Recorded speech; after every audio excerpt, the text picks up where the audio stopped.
Napakaaliwalas na umaga. Pagbukas ng pinto, ay masayang sinabi ni Sojun na sa wakas ay nakauwi na din sila sa bahay. Gayon din si Ciela na masayang sinabi na ang ating tahanan. Pagpasok nila ay humiga agad sa kama si Anhai. Hay! Nakakapagod. Ang sabi ni Anhai. Napatingin si Sojun dito. Kung iisipin, talagang sinabi ni Anhai na pagod siya. Gaya ng inaasahan. Itinulak ko ito sa pagsalakay sa tore. Binaliwala ko ang katotohanan na baguhan pa ang mga ito. Dahil sa reputasyon nila noon bago ang aking regression. Hindi pa siguro nila nakuha ang kanilang titulo ng kasanayan. Pabayaan ang kanilang personal na sistema. Ngayon ko lang naisip. Hindi ko alam kung ano ang kasanayan ni Anhai. Bago ako mag-regress. Namatay din si Anhai bago ang update. Ibig sabihin hindi ko pa siya nakita sa loob ng tore. Dapat ko siyang tanungin mamaya. Nasa isip ko din yung sinabi ni Erzsébet. Parang alam niya ang hinaharap. Ang dami lang alam ni Erzsébet. Kung magagawa ko ito, gusto kong hanapin siya sa pamamagitan ng pagpunta sa ibang tore. Ngunit ang tutorial tower ay isang dungeon na hindi mo na maaring pasukin muli kung mayroon kang isang beses noon. Ibig sabihin, kailangan kong maghintay ng walang plano. Sa isang estado kung saan hindi ko alam at hindi ko mahulaan kung gaano kalaki ang magiging butterfly effect na ito. Hindi ako makakapaghanda bago pa man ang bagyo, na maaaring dumating bukas o kahit sa makalawa. Napahiga, at napasapaw si Sojun sa kanyang mukha. Pakiramdam ko manhid ang utak ko sa dami ng iniisip. Dagdag na sabi ni Sojun. Nakasilip naman sa may pinto si Ciela. Tumalon ito sa kama, sa gitna, sa pagitan ni na Sojun at Anhai. Kagaya pa din ako ng dati, di ba? Sabi ni Ciela. Ciela, sinusunod mo si mommy at daddy di ba? Tanong ni Anhai. Opo, si mommy, daddy at Ciela ay walang pagbabago. Masayang sabi ni Ciela. Natutuwang nakatingin si Sojun sa anak. Sa isip nito ay saka na lang isipin ang mga komplikadong bagay. Napahawak si Sojun sa kanyang dibdib at sinabing, ang puso ko, ang cute mo talaga, mamamatay yata ako. Natatawang sinabi naman ni Anhai na wag itong mamatay. Iniipitan ni Sojun si Ciela nang may nag-doorbell. Napapaisip na sinabi ni Sojun na kung sino kaya ito at wala siyang inaasahang dadating ng ganong oras. Ako ito, ang sabi ng lalaki sa labas. Nagulat si Sojun. Pagbukas ng pinto, bumungad sa kanya ang kanyang ama. Ano ang nagdala sa'yo para bumisita? Tanong ni Sojun dito. Naparito ako para dalhin ito. Sagot ni Jaehwan. Iyan ay isang pusa. Ang sabi ni Sojun. Ito ay si Master. Sabi ni Ciela nang makita ang dala ng kanyang lolo at dali-daling tumakbo patungo sa pusa. Master. Nagtatakang tanong ni Sojun. Iyon ang pangalan ng pusa. Sagot ni Jaehwan. Anong nangyayari? Bakit bigla na lang kayong nagdala ng pusa? Sige, pumasok muna kayo. Ang sabi ni Sojun. Ito ay isang ligaw. Nagustuhan ito ng bata. Kaya isinama ko ito pagpunta dito. Ang sabi ni Jaehwan. Isang naliligaw. Kailan mo ito nakita? Tanong ni Sojun sa ama. Noong nasa Greece ka, lumapit muna ito kay Ciela. At hindi na umalis sa tabi niya. At sa oras na iyon, si Ciela ay naging malapit na sa pusa. Kung mahirap para sa inyong dalawa na alagaan. Kaya kung gawin para sa inyo. Muling sabi ni Jaehwan. Mag-aalaga ng pusa. Medyo biglaan lang. Ang sabi ni Sojun. Sumasang-ayon ako sa pag-aalaga nito. Sabi naman ni Anhai. Anhai, gusto mo ng pusa? Tanong ni Sojun. Oo. Ang cute kaya nila. Balita ko madali din silang sanayin sa litter box. Sagot ni Anhai. Hindi ba masama ang balahibo ng pusa para kay Ciela kapag nalaglag? Ang sabi ni Sojun. Ayos lang. Kailangan lang nating alagaan ng maayos ang balahibo nito. At tingnan mo, gustong-gusto ito ni Ciela. Muling sabi ni Anhai. Master, masayang sabi ni Ciela sa pusa. Sa isip ni Sojun. Wala talagang may ayaw sa pusa. At hindi ito tulad ng wala silang matatag sa pananalapi.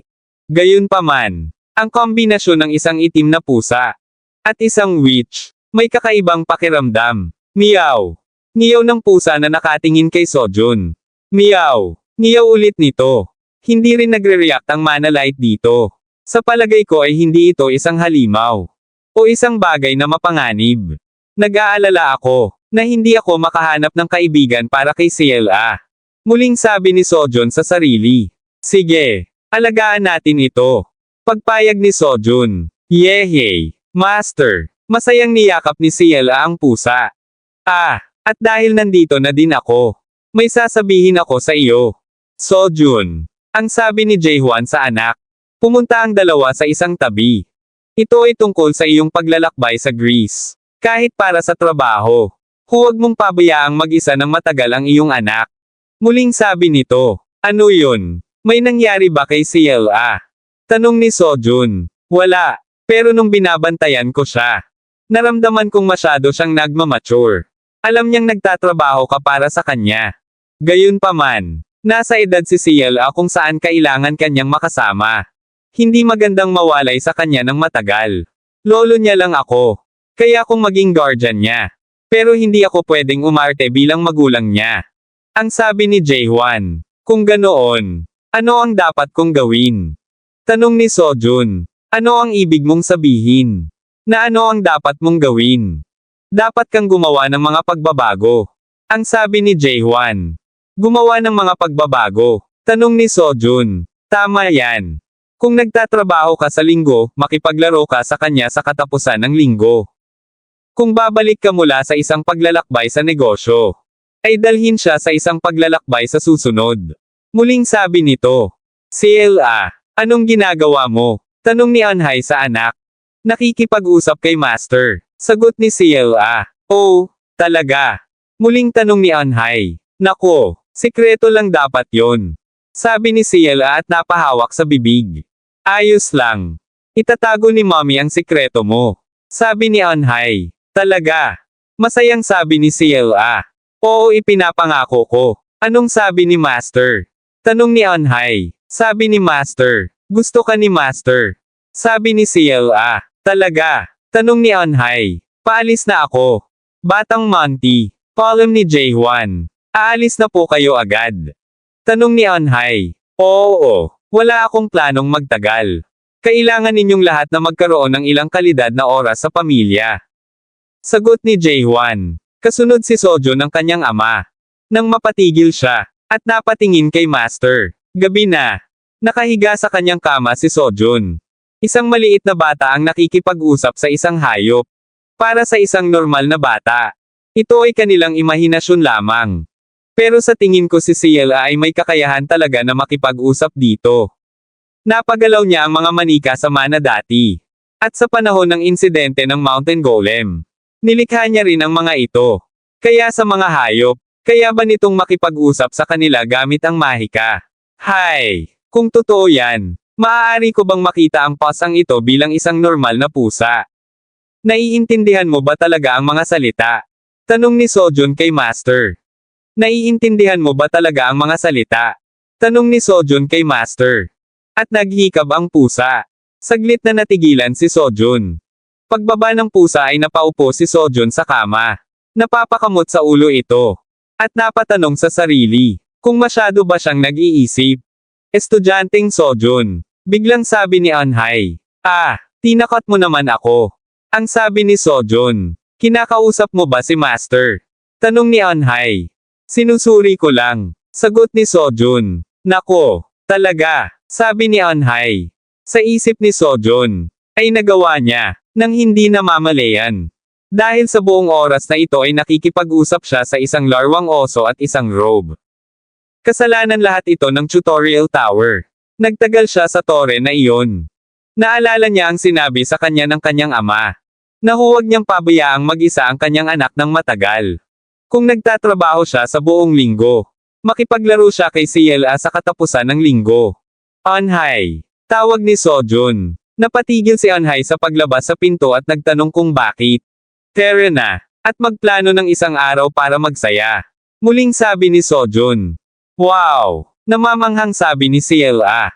Mommy, anong shop ito? Tanong ni CLA. Maaari kang magrente ng mga damit dito. Sojun, magsusuot ka rin ha? Sabi ni Anhai. Hindi. Wala akong plano. Sabi naman ni Sojun. Daddy, sa palagay ko magmumukha kang gwapo kung susuotin mo yan. Masayang sabi ni CLA. Kung gayon, susuotin ko talaga yan. Pagpayag ni Sojun. Pagkatapos ay kukuha na tayo para kay CLA at maisuot nito. Ang sabi ni Anhai. Oo, sabik na sabi ni CLA. Sige, tere na at magpalit na tayo. Ititirintes ni Daddy ang buhok mo. Sabi ni Sojun. Marunong ka bang magtirintes ng buhok, Sojun? Tanong ni Anhai. Hamo. Akong bahala. Hindi ako tiwala sa ibang bagay, ngunit sa buhok. Tiwala ako. Pagmamalaking sabi ni Sojun. Napatingin ang lahat. Wow! Sino sila? Tignan mo ang babaeng iyon. Ang cute niya. Ang sabi ng mga tao. Dito ba sila nagtatrabaho? Bulong ng isa. Hindi ba siya model? Bulong naman ng isa pa. Marunong ka talagang magtirintes ng buhok. Paano ka natuto? Tanong ni Anhai. Sinong nakakaalam? Siguro dahil madalas kong nilero ang buhok mo noong araw. Sagot ni Sojun. Naalala ko na ngayon. Tama ka. Magaling ka rin noon. Muling sabi ni Anhai. Pero siguro dahil sobrang ganda ng model ko. Aniya ni Sojun sa sarili. Mas maraming tao dito kaysa sa inaakala ko. May nagawa kaya ng drama dito. Tanong ni Anhai. Isang drama. Alin? Ang sagot ni Sojun. Alam mo yung nasa banner na yon. Sa tingin ko ay si Song Suyen ang pangunahing tauhan sa drama na The Wall Where the Moon Lingered. Ang sabi ni Anhai. Naiinis na sinabi ni Sojun na bakit si Song Suyen ang pinag-uusapan nila. Daddy, doon. May mo. Ang sabi ni CLA. Isang mo. Hindi mo yan. Ito ay isang baka. Sabi ni Sojun sa anak. Mu. Baka. Ang sabi ni CLA.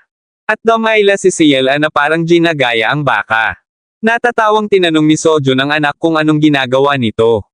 Dumampi ang dila ng baka sa ilong nito. Ngunit hindi maabot ng dila ni CLA. Ang sagot ni CLA. Bastos yan. Ang sabi ni Anhai. CLA, punta tayo doon. At gumawa ng dalgona candy. Aya ni Sojun sa anak. Ano yung dalgona? Tanong ni CLA. Ito ay isang bagay na magugustuhan mo. Sagot ni Sojun. Ito ay masarap. Ang sabi ni CLA. Diba? Gaano karami ang bibilhin natin? Tanong ni Sojun. Marami. Ang sagot nito. CLA. Ito ay isang bagay na isa lang ang kakainin mo. Ang sabi ni Anhai. Hindi ba pwedeng isa na lang? Muling sabi ni CLA. Kailangan mo munang kumain ng tanghalian. Ang sabi ni Anhai. Napanguso si CLA. Daddy. Tawag ni CLA kay Sojun. At napatingin si Sojun sa anak. Gusto ni CLA kumain pa ng maraming dalgona. Sabi ni CLA na parang nagmamakaawa. Sabi ni Mommy, hindi pwede. Hindi ba talaga pwede? Muling sabi ni CLA. At parang nasisilaw si Sojun dito. Kainin natin lahat ng gustong kainin ng CLA ko. Ang sabi ni Sojun. Na may hawak na madaming dalgona candy. Wow! Tuwang-tuwa na sabi ni CLA. Lee Sojun. Ilayo mo ang mga iyan. Ngayon din. Ang sabi ni Anhai. Pasensya na. Walang magawa si Daddy. Ang sabi naman ni Sojun. Ayos lang. Alam din ni CLA. Sabi ni CLA. Bakit alam mo yon? Tanong ni Sojun. Sa halip, gusto ni CLA na subukan iyon. Ang sabi ni CLA. Pag-iiba nito sa usapan. At napatingin sina Anhai at Sojun sa itinuro ni CLA. Ang National Palace Experience Course. Pasensya na. 76 ngunit hindi namin maaaring hayaan ang mga batang wala pang 7 taong gulang na gawin ito. Ang sabi ng lalaki. Punta na lang tayo sa ibang lugar. Sabi ni Sojun kay CLA. Sa halip, bakit hindi na lang kayong magulang ang pumasok? Kasalukuyan kaming nasa kalagitnaan ng isang kaganapan. Muling sabi ng lalaki. Isang kaganapan. Tanong ni Sojun. Kung makakashoot ka ng 10 araw sa gitna ng target, bibigyan ka namin ng isang laruan. Sagot ng lalaki. May plushie ba na gusto mo, CLA? Tanong ni Sojun sa anak.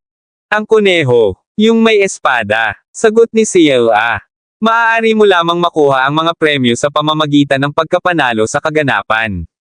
Ito ay 2,000 won para sa 10 araw. Ano sa tingin mo?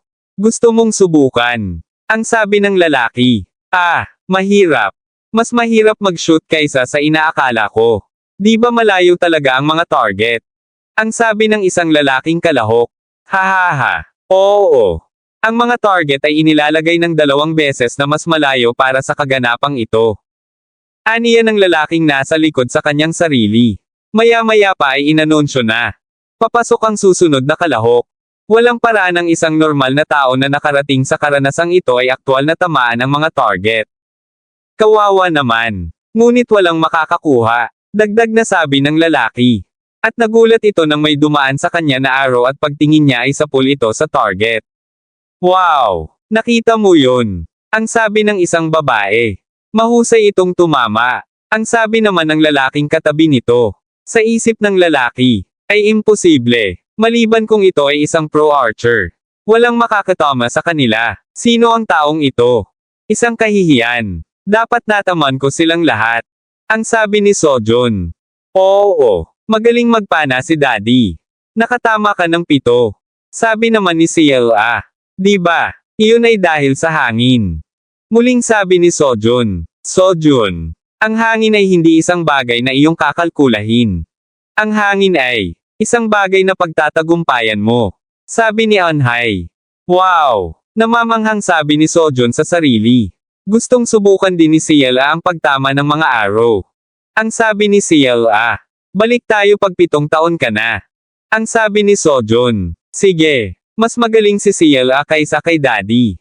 Sabi ni CLA. Paano ka nakakasigurado? Tanong ni Sojun. Dahil anak ako ni Mommy. Sagot ni CLA. Bueno. Si CLA naman ay sobrang daming nakuha kay Anhai. Sa usapin ng personalidad, ay nakuha niya sa akin. Kaya magaling din siya sa paghawak ng sibat. Ngunit hindi na kailangan para sa kanya na gawin ang isang bagay na hindi niya gustong gawin. Si CLA ay may mahika sa simula pa lang. Kung iisipin, dapat matuto siyang gumamit ng mahika. Nagagamit lang niya ito kapag naging emosyonal siya. Ngunit hindi pa rin ito makontrol ng mabuti. Kahit na gusto kong matuto siya. Wala akong alam na salamangkero. Kaya wala pa akong alam na pwedeng magturo sa kanya. Kung tutuusin 1% ng mga hunter ay maaaring gumamit ng mahika. Mabuti sana kung matuto si CLA. At gumamit ng mahika para protektahan ang sarili. Pero sa kabilang banda, ayokong makisali si CLA sa mga gulo ngayon. Gusto ko siyang protektahan sa abot ng aking makakaya. Aniya ni Sojun sa sarili. May nakikita ako doon. Daddy, magmadali ka, sabi ni CLA. Napangiti si Sojun. Ito ang gusto ko. 5 taong gulang pa lang siya. Dagdag na sabi ni Sojun. At tumakbo palapit sa mag-ina. Sa harap ng pinto, ay nakatayo sina CLA at Anhai. Mommy, tawag ni CLA. Mommy, ayos ka lang ba? Tanong nito. Oo, ayos lang ako. Huwag kang mag-alala, sagot ni Anhai sa anak. Pagkatapos gumuho ang kanyang bahay, wala siyang magulang, kamag-anak, o kaibigan, na kanyang maaasahan. Kaya sa huli, pumunta siya dito. Magiging okay ba talaga? Tama ba na pumunta na lang siya dito nang hindi muna niya kinokontak ito? Naghiwalay sila sa hindi magandang paraan. Ngunit kung hindi niya ito gagawin, tapos hindi man lang siya nito makikilala. Nag-doorbell na si Anhai. Sino yan? Ang sabi ng nasa loob. Sojun. Ikaw ba yan? Tanong ni Anhai. Sino yan? Muling tanong nito. Ako ito. Si Anhai. Sagot ni Anhai. Anong problema? Tanong ni Sojun. Pagbukas ng pinto. Hi Sojun. Bati ni Anhai. Sa isip ni Anhai. Ay anong gagawin niya? Ang kanyang mga salita ay hindi lumalabas ng mahinahon. CLA mag-hi ka sa daddy mo. Utos ni Anhai sa kasamang bata. Para hayaan silang patigilan dito ng ilang araw. Kahit bigla silang pumunta dito. Baka naguguluhan ka. Pero anak mo siya. Kaya't mangyaring isaalang-alang ang aming sitwasyon. Ang sitwasyong ito ay kakutsa-kutsa din sa kanyang opinyon. Kaya tatanggapin ba ito ni Sojun? Ngunit, ang sabi ni Anhai. Anak ko siya. Tanong ni Sojun. Ang dugo ay mas matimbang kaysa sa tubig. Kahit konti lang. Hindi ba niya maintindihan? Aniya ni Anhai sa sarili. Naguguluhan. Ang sinasabi mo ba ay naguguluhan? Muling tanong ni Sojun. Baliw ka ba? Tinatanong mo ako na hayaan ang batang Samaire sa bahay mo gamit ang mahika na manatili dito. Ang sabi ni Sojun. Paano mo? Tanong ni Eunhae. Nakakamangha ka, Eunhae. Sa pagpapalaki ng isang delikadong bata. Tigilan mo na yung pagiging ganito. At bakit hindi mo na lang siya ibigay sa Magic Tower? Muling sabi ni Sojun. Ano? Hindi makapaniwalang tanong ni Eunhae. Lee Sojun. Paano mo nasabi ang ganyang bagay? Muling tanong ni Eunhae. Kung ayaw mo. Ang sabi ni Sojun. Ha? Ang sabi ni Eunhae. Nang magbago ang kanyang kasuotan. At ang taong kaharap niya. Sa halip, paano kung magtatrabaho ka sa guild ko para sa natitirang bahagi ng iyong buhay? Ang sabi ni Song Suyen. Hinihingal at pawis na nagmulat ng mata si Eunhae. Bumangon ito mula sa kanyang pagkakahiga. Sa isip ni Eunhae. Ay ano iyon? Bakit nasa panaginip niya si Song Suyen? At napatingin siya kay Sojun na mahimbing na natutulog. At si Sojun, walang paraan na magsasabi ito ng ganoon. Napatingin siya sa may sala. At nakatingin sa kanya si Master. Sa Magic Tower, United Kingdoms branch, may hawak na kape ang isang lalaki. Ayos ka lang ba, Sir William? Tanong ng lalaki. Ayos lang ako. Ito, konting sakit lang ng ulo. Pagkabalik ko galing Korea. Sagot ni Taylor. Higit sa lahat, kumusta ang mga paggalaw ng crack? Tanong nito. Oo, doble daw sa karaniwang sukat ang hindi inaasahang crack sa Greece. Inaksyonan ito ng mga knights. Sagot ng lalaki. Sa pagkakataong ito ay sa Greece. Di ba sa Canada nung huli? Sa kasalukuyan, pagkatapos ng hindi inaasahang crack. Ang Cretan Bull ay nangyari sa Korea. Hindi ko lang alam kung ano ang pattern. Ang mga pangyayari ng hindi inaasahang mga crack ay tumataas ng husto sa buong mundo. Bawat isa sa mga crack ay may kanya-kanyang lokasyon at oras. Ang mga natural na sakuna ay karaniwang may dahilan kung bakit nangyayari. Ngunit sa kasong ito, wala akong maisip, ang sabi ni Taylor. Nakakagawa pa rin sila ng mga hakbang laban sa mga hindi inaasahang crack sa ngayon. Gayunpaman, kung mayroong higit pang mga hunter sa buong mundo, ay kailangang kumilos. Ha? Ano bang problema? Kahit na makakuha pa siya ng konting clue. Isa na namang sakit ng ulo. Ang sabi ni Taylor at napahawak sa ulo niya. Bigla itong may naisip. Panulat. Ngayon na. Sabi nito. Ano ka mo? Tanong ng lalaki. Sir William, anong ginagawa nyo? Muling tanong nito. At nagsimula ng gumuhit ng linya si William Taylor. Maya-maya pa'y huminto ito. Iyan ay. Gulat na sabi ng lalaki. Eksakto. Ito ay isang unos. At ang sentro nito ay Seoul, South Korea. New York, USA. Madaming sasakyan na dumadaan sa kalsada. Sa mataas na gusali, ay nakaupo si Erzsébet. Sinabi ko kay Lee Sojun na mag-ingat. Ngunit sa palagay ko may pakinabang ang butterfly effect. Sa pamamagitan nito maaari akong makialam ng kaunti pa. Ang sabi ni Erzsébet, at tumingin sa langit. Kahit ano. Lagi mo akong sinusungitan araw-araw. Kailangan ko lang siguraduhin na hindi ako mahuhuli. Seryoso. Oo. Sabi mo mas mabilis ang pag-usad. Kaysa bago ang kanyang regression. Tama. Malamang dahil kay Lee Sojun. Sinusubukan natin ang ating makakaya upang mapigilan ito. Pero masyado na itong naimpluwensyahan. Dahil nagbigay na ng babala ang tore, maaari tayong umasa na ito ay bumagal ng kaunti. Muling sabi ni Erzsébet, huminga ito ng malalim. Sige, mag-iingat na ako sa susunod. Pero anong magagawa ko? Kung nag-aalala pa rin ako. Gayunpaman, gawin mo lang ng maayos ang trabaho mo. At gagawin ko ng mabuti ang akin. Sa ngayon, dapat na ba akong umalis? At pigilan yon. High-Tech Experimental District, South Korea. Okay lang ba na pumasok ako sa ganitong lugar? Tanong ni Sojun. Kadalasan bawal pumasok ang mga tagalabas. Gayunpaman, sa kaso ni Lee Sojun-si, pinahintulutan ito ng pinuno ng pangkat. At higit sa lahat, para masubukan ang sandata na iyon. Walang ibang lokasyon na masangkop kaysa dito. Sagot ng lalaki. Maligayang pagdating. Kumpleto na ang sandata na hiniling mo. Ang sabi ni Hairem. Mabilis Nagawa na ba lahat ng hinihiling ko? Tanong ni Sojun. Oo. Ito ay isang magandang ideya. Kaya gumawa muna kami ng prototype. Dapat kang magpasalamat. Karaniwan lang kaming tumatanggap ng kahilingan mula sa VIPs. Nagtaka ako kung saan mo inilagay ang iyong sibat. Ngunit nalaman ko na nasira mo ito sa tore. Nagkaroon ng hindi maiiwasang sitwasyon. Ito, ang pansamantalang pangalan para dito ay Mother. Sagot ni Hairem. Paano ko ito gagamitin? Muling tanong ni Sojun. Nakikita mo ba yung linya sa gitna na may lettering? Ay twist ang ulo ng sibat upang piliin ang mode na gusto mo. At pagkatapos kong ibuhos mo ang iyong mana. Sagot ni Hairem. Tiningnan ito ni Sojun. Pinahihit niya ito. At lumabas ang sibat. Oh, gulat na sabi ni Sojun. Iyan ay kung paano mo mababago ito.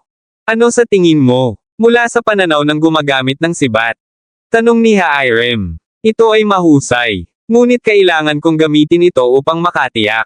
Sagot ni Sojun. Kung gayon ay magagamit mo ito ngayon. Yan ang dahilan kung bakit kita pinatawag dito. Ang sabi ni Hairem. Ito ang unang pagkakataon kong labanan pagkatapos ng aking pagsubok sa lisensya. Ang sabi ni Sojun. Ang dummy. Tama. Dahil hindi mo maaaring subukan ang iyong sandata sa isang bagong dungeon. Anong halimaw ang gusto mong iset up ko? Ang sabi ni Hairem. Isang bagay na normal lamang. Ang sabi ni Sojun. Talaga. Kung iyan ang gusto mo. Muling sabi ni Hairem. Mula sa dummy, ay nagulat si Sojun. Nang lumabas dito ang isang mimak. Pwede na ba ang isang ito? Tanong ni Hairem. Nagulat ako. Pwede ka din mag-materialize ng boses. Sagot ni Sojun. Dahil mayroon kaming mga lisensya sa pagsalakay. Madaling makakuha ng impormasyon. Nalaman ko rin ang lokasyon ng mga dungeon. At ibinigay ito. Ngayon naman. I-activate ko na ito ngayon. Mayroong higit pang mga mode maliban sa normal. Kaya makabubuting subukan din ang mga iyon. Sabi ni Hairem. Sa isip ni Sojun ay may iba pang mode. Pike mode. Isang pike. Ito ay mahabang sibat. 5 hanggang 6 na metro ang haba na ginamit mula sa katapusan ng gitnang panahon hanggang sa makabagong panahon. Oh, maganda ang pagsasaayos ng haba. Ang sabi ni Sojun. Yuha. Ang sabi ng Mimek. Isang Mimek. Kung iisipin. Ang unang pagkakataon na lumaban siya sa tulad nito ay napakahirap. Ngunit mula noon hanggang ngayon. Ang kanyang mana at pisikal na kakayahan ay tumaas ng husto. At sa pamamagitan ng tutorial tower, nakakuha din siya ng personal system. Kung gayon, paano niya isasalungat dito ang kasalukuyang sarili? Kapag titingnan mo ulit, matu-turn off ka talaga. Lumapit ka sa akin. Tingnan natin kung gaano ito naiiba. Ang sabi ni Sojun. Gabi na, sa bahay. Abala si Anhai sa harap ng lababo nang magtanong si Ciela. Mommy, para saan itong maleta? Tanong nito, na nakaupo sa harap ng maleta. Napatingin si Anhai dito, at nilapitan ang anak. Ah, yan yung maleta na ginamit ni Daddy nung pumunta siya sa Greece. Sagot ni Anhai. Tumalikod na si Anhai at naglakad. Sa isip nito, ay hindi pa rin nililigpit ni Sojun ang mga bagahe. Dapat niya itong iimpake mamaya. Ciela, anong meron? Ang tanong ni Master. Master, may kumikinang dito sa loob. Sagot ni Ciela. Isang bagay na kumikinang. Muling tanong ni Master. Binuksan ito ni Ciela. Nagulat ito sa nakita. Ha! Sambit ni Ciela. Ito ay, sabi ni Ciela na namamanghang nakatingin sa kumikinang na robe.